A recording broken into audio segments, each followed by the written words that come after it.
Over to you, Peter.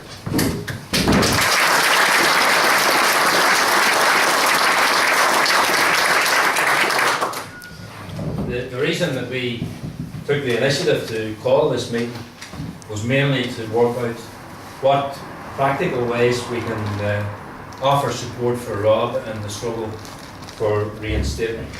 And I think the meeting will have to concentrate on that.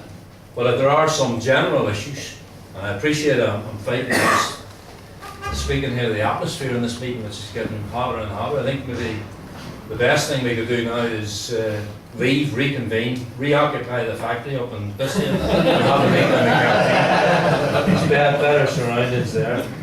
But I think that the lineup Give us 10 minutes. The lineup on the platform, on the issues that have already arisen, and we had also invited a speaker here, incidentally, from North Hill, who've been unable to make it, who have suffered the same fate, or 79 workers in North Hill have suffered the same fate as the workers in Vistia.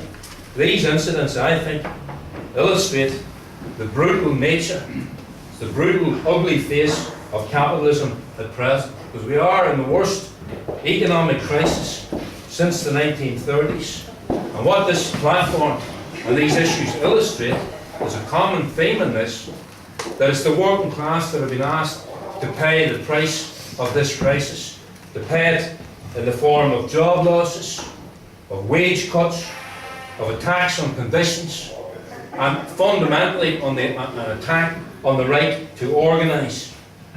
You've got the issue of what happened in the NCP, in Vistia, in 6 minutes to leave the factory and leave your rights behind you. But I think when Rob speaks and highlights what's happened to him, it illustrates the common theme in all of these cases. Because Rob was sacked, whatever they dress it up and say, we know Rob was sacked because he was an effective representative on behalf of his members. He was sacked by management because he did the job that his members wanted him to do. In other words, it was an attempt to smash the trade union. But so was what has happened to the NCP workers. And so in a way, what would have happened at Vistia, because that was to take a viable factory, producing goods that are needed, that should still be produced here, but to have those goods produced by other workers for less money and in worse conditions than the workers in Belfast had. It's a realisation, if you like, of this system, that they have to drive down the living standards of working people. But what stands in their way in doing that is effective trade union organisation and effective trade union organisers.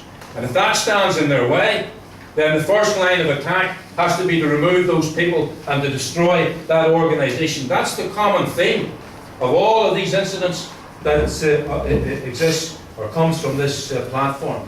And that's why I think in face of this, we have to start and applaud the stand that was made at Vistia. Because I think the decision, most of the people in this room were involved in that, taken by everybody who was active in that occupation, that it was the administrator who would leave the factory, not the workforce made the factory, has historic significance in terms of the development of the labour movement in this country.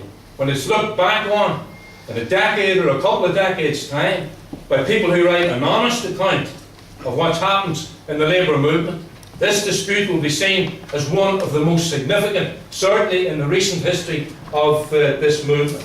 Because what it has demonstrated, after a period where we've suffered defeat after defeat after defeat, is that it is possible to take action. And not only that, it is possible to resist, but that when you take action, that action gets results. Now, I know it wasn't a complete victory, in the sense that it wasn't everything that the workers involved in that occupation wanted.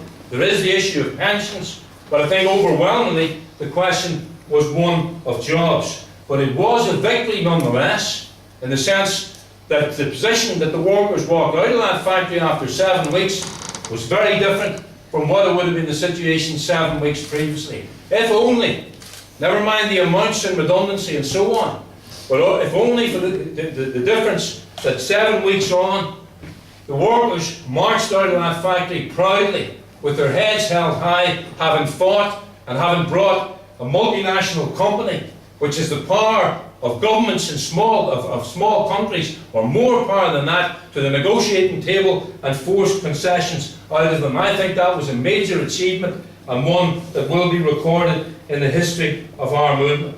Now we face new battles, and you face ongoing battles, and the question arises, how to win those battles? And I think the answer to that is if the leadership of the trade union movement had even a tenth of the resolve and determination that the occupation in Vistian demonstrated over those 7 weeks, then we could be confident that Robbie will be reinstated. And then we could be confident that the workers in NCP will win back their jobs, and more than that, will defeat outright that reactionary company. But so far, unfortunately, it's the case we haven't seen that resolve in most cases. Now, there are exceptions to that, but in most cases, we haven't seen that resolve from the leadership of the trade union movement.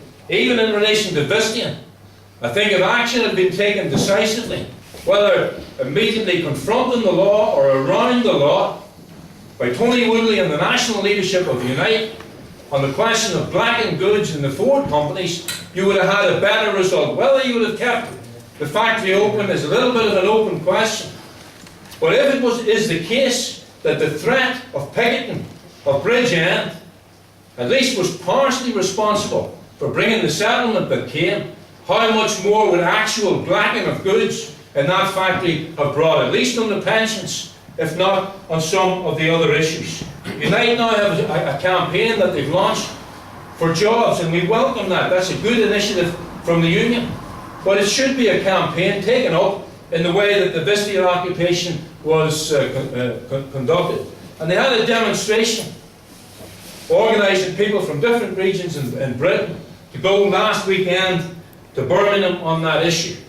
But I think that demonstration, while it was a good initiative, we supported it, the Socialist Party in Britain supported it, we sent people on the demonstration, but it also was a demonstration of the weakness at the top of that campaign.